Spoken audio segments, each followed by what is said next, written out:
Hello' guys, আজি মই আকৌ এটা ৰেচিপি লৈ আহিছোঁ হাঁহ মাংসৰ লগত কোমোৰা। আপোনালোকে চাগে সকলোৱে ভাল পায় হাঁহ মাংস খাই, মোৰ কিন্তু বহুত প্ৰিয়। চ' চাওঁচোন আহক আজিৰ ৰেচিপিটো। হাঁহ মাংসখিনিত অলপমান নিমখ, হালধি আৰু নেমু চেপি ৰাখি থলোঁ। এতিয়া আমাক লাগিব 2টা পিঁয়াজ দীঘলকৈ কাটি লৈছোঁ, আদা নহৰু পেষ্ট, ধনিয়া পাউডাৰ, মিট মছলা অলপ আৰু জলকীয়া।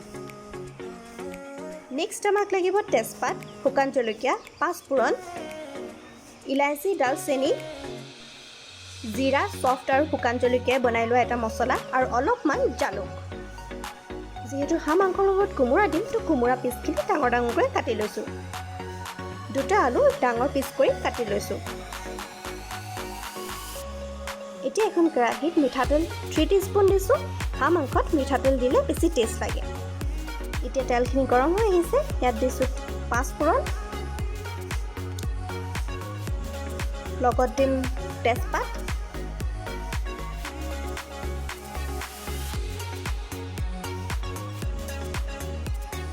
আৰু ইয়াৰ পাছত দিম পিঁয়াজখিনি ভালদৰে মিলাই ল'ম।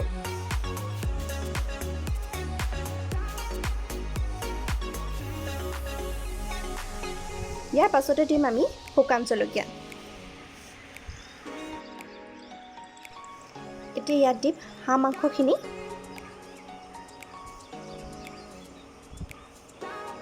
ভালদৰে পিঁয়াজৰ লগত ভাজি ল'ম।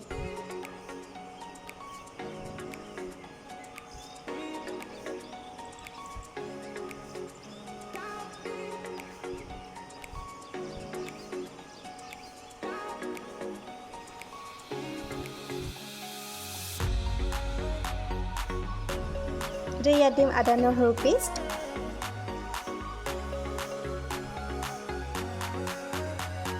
ইলাচি, ডালচেনি,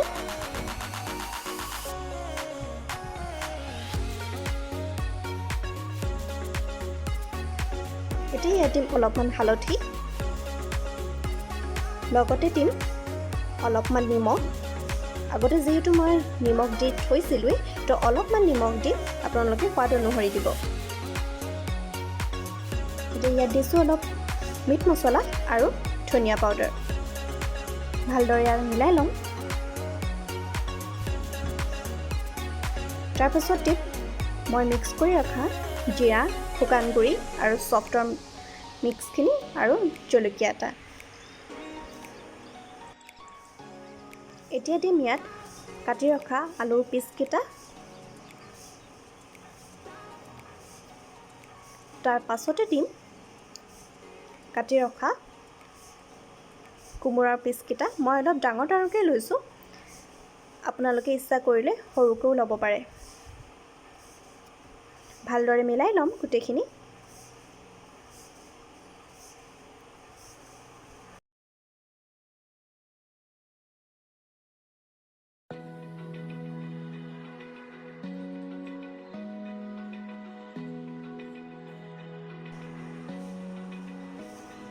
এতিয়া ইয়াৰ ওপৰত অলপমান দি দিছোঁ জালুকৰ গুড়ি।